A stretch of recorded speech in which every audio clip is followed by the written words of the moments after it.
Hi good morning.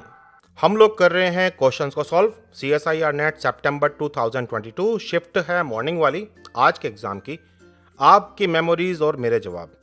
ये question memory based हैं तो कुछ पीसेस में इंफॉर्मेशन है और मैं पूरी कोशिश कर रहा हूँ कि इस इन्फॉर्मेशन को जोड़ करके कुछ मीनिंगफुल हम लोग निकाल सकें ताकि ये जान सकें कि हमारी परफॉर्मेंस कैसी रही।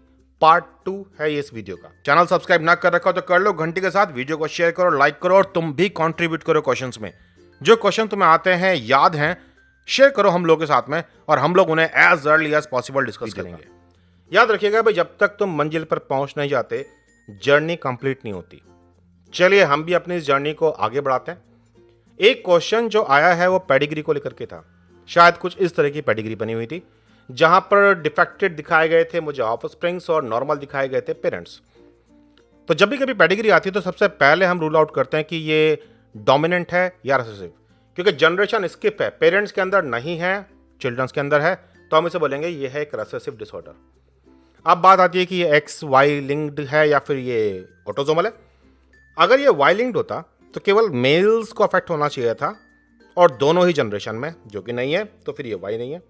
अगर ये एक्स लिंक्ड होता तो भाई फीमेल के पास जो 2 एक्स आते हैं उनमें से एक एक्स फादर से मिलना है, एक एक्स मदर से, और फादर के पास एक ही एक्स क्रोमोसोम है। और अगर ये डिफेक्टेड होता तो फिर फादर में भी डिजीज दिखनी चाहिए थी। तो फिर बचा क्या भाई? बचा ये कि ये है ऑटोसोमल डिसऑर्डर। आई होप ये पेडिग्री ऐसे ही थी और आपका आंसर सही हो गया होगा। एक क्वेश्चन ये भी आया जहां पे मैच करने के लिए कहा गया टिश्यूज और उनसे ओरिजिनेट होने वाले कैंसर्स को। भाई आप जानते हैं कि जैसे एपिथेलियम होता है तो इनकी सेल से ओरिजिनेट हुए कैंसर्स को आप लोग पैपिलोमा या एडिनोमा कहते हो अगर वो बनाइन है, और अगर मैलिग्नेंट है तो हम लोग बात करते हैं कार्सिनोमा की या एडिनो कार्सिनोमा की। कनेक्टिव टिश्यूज के लिए हम लोगों ने फाइब्रोमा या ऑस्टिमा वर्ड इस्तेमाल कर रखे हैं बनाइन के लिए, और फाइब्रो सार्कोमा और ऑस्टियोसार्कोमा वर्ड इस्तेमाल कर रखे हैं मैलिग्नेंट के लिए। सेम ऐसे हमने एंडोथेलियल और न्यूरल्स टिश्यूज के लिए भी बात की हुई है। और अगर हम डिटेल में जाएं तो सेल टाइप के लिए भी फाइब्रोब्लास्ट के लिए फाइब्रोमा थे, फैट सेल वालों के लिए लाइपोमा थे। मतलब इस तरह के सभी क्लासिफिकेशन हमने देखे हुए हैं कैंसर सेल्स के अंदर। तो पॉसिबली ये टेबल इन्हीं चीज़ों में से निकल करके आया था। एग्जैक्ट टर्म नहीं है हमारे सामने तो मैच करना मुश्किल है। याद है ना, ये सीरीज जब तक कामयाब नहीं है जब तक कि तुम साथ में नहीं हो।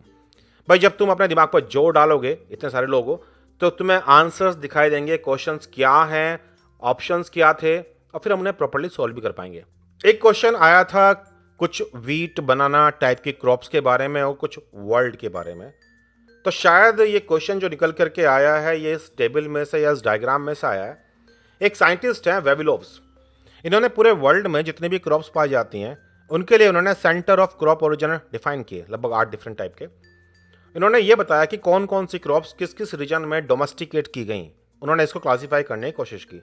जैसे अगर हम इंडिया की बात करें तो उन्होंने बताया कि rice, sugar cane, mango, orange, egg plant और सीसेम शायद ये भारत में डोमेस्टिकेट की गई थी। सिमिलरली साउथ ईस्ट एशिया में राइस, बनाना, कोकोनट, क्लोव और हेम्प को डोमेस्टिकेट किया गया था। पॉसिबली आपके पास इन्हीं 2 चीज़ों को मैच करने के लिए था कि इनमें इसी टेबल के अंदर पाए जाने वाले क्रॉप्स और यहीं मिलने वाली कंट्रीज, इनको मैच करना था।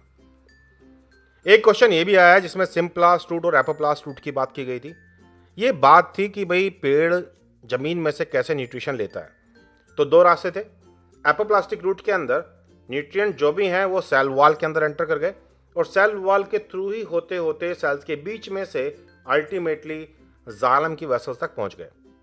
और दूसरी रूट थी सिम्प्लास्ट वाली, जहां पर सेल वॉल को कम से कम पार किया गया, इमीडिएटली साइटोप्लाज्म मॉलिक्यूल्स एंटर किए और साइटोप्लाज्म के थ्रू ही होते होते एक सेल से दूसरे सेल में ये वहां तक पहुंच गए। एक सेल से दूसरी सेल को पार करने के लिए इन्होंने प्लाज्मा और डेस्माटा का इस्तेमाल किया था। तो शायद इसी डायग्राम में से आपके पास क्वेश्चन था और यहीं पर आपका आंसर भी होगा। अब एक क्वेश्चन आया है GPCR वाली पाथवे के लिए। तो मैं याद है ना, हम लोग सबसे स्टार्टिंग वाली पाथवे यही पढ़ते हैं GPCR की। 7TM रिसेप्टर है, G प्रोटीन एक्टिवेट हुआ। याद है G प्रोटीन के ऊपर GT पे लगा होता है। G अल्फा ने आकर के एडिनाइलिल साइक्लेज को एक्टिवेट किया और एडिनाइलिल साइक्लेज ने साइक्लिक AMP बनाए ATP से। साइक्लिक AMP ने प्रोटीन काइनेज A एक्टिवेट किए और प्रोटीन काइनेज ए ने काफी सारे टारगेट प्रोटीन्स के ऊपर फॉस्फेट लगाना शुरू कर दिया और हमें इफेक्ट देखने को मिल गया। ग्लाइकोजन सिंथेसिस एंड ब्रेकडाउन में तो खास तौर से हमने इसको पढ़ा था। फिर हमने ये भी पाया कि GPCR वाली पाथवे केवल प्रोटीन काइनेज ए के थ्रू काम करेगी, ऐसा नहीं है। ये भी हो सकता है कि जी अल्फा प्रोटीन रो जेफ को एक्टिवेट करें, रो ए को एक्टिवेट करें और पाथवे को आगे चलाएं। या फिर हमने ये भी पाया था कि जैसे एक्टिवेट करने वाले होते हैं ऐसे जी प्रोटीन इनहिबिटरी भी होते हैं जो एड्रेनल साइक्लिस को इनहिबिट करते हैं। और हमने ये भी पाया था कि भाई एक तो दूसरी कहानी ये भी थी कि जहाँ पे फॉस्फोलाइपेज सी को एक्टिवेट किया था और फॉस्फोलाइपेज सी ने मेम्ब्रेन में ही पाया जाने वाला एक फॉस्फोलिपिड था PIP2, इसको दो टुकड़ों में तोड़ा था IP3 और डैग, दोनों सेकेंडरी मैसेंजर थे।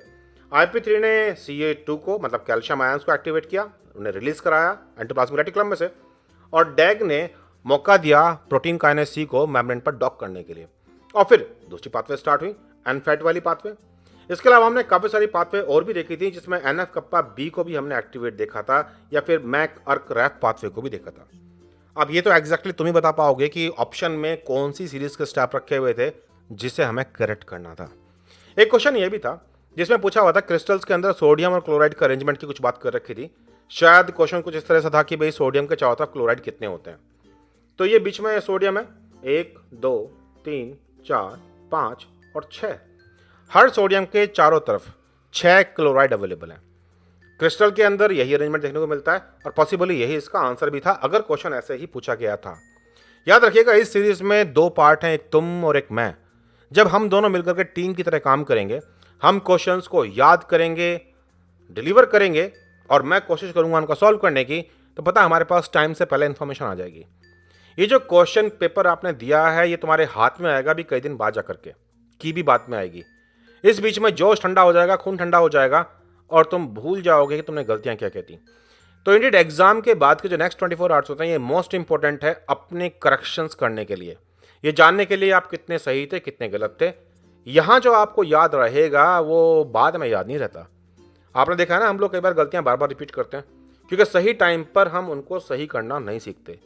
तो आपके पास भी अगर क्वेश्चन है जिन्हें आप डिस्कस करना चाहते हैं तो प्रॉपर अरेंज करके मुझे व्हाट्सअप कीजिए 9013902981। क्वेश्चन तुम्हारे, आंसर मेरे, सॉल्व करेंगे, सीखेंगे। इंपॉर्टेंट अनाउंसमेंट ये भी है कि 20 सितंबर 2022 से हम लोग नेक्स्ट बैच शुरू कर रहे हैं CSIR नेट, गेट BT और MSc एंट्रेंस के लिए।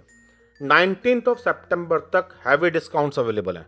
तो अगर आप ये डिस्काउंट्स अवेल करना चाहते हैं तो 19 तक कम्युनिकेट कीजिए हम लोगों से, कोर्सेज को ज्वाइन कीजिए। कोर्सेज ज्वाइन करने के लिए आप मुझे व्हाट्सअप कर सकते हैं 9013902981।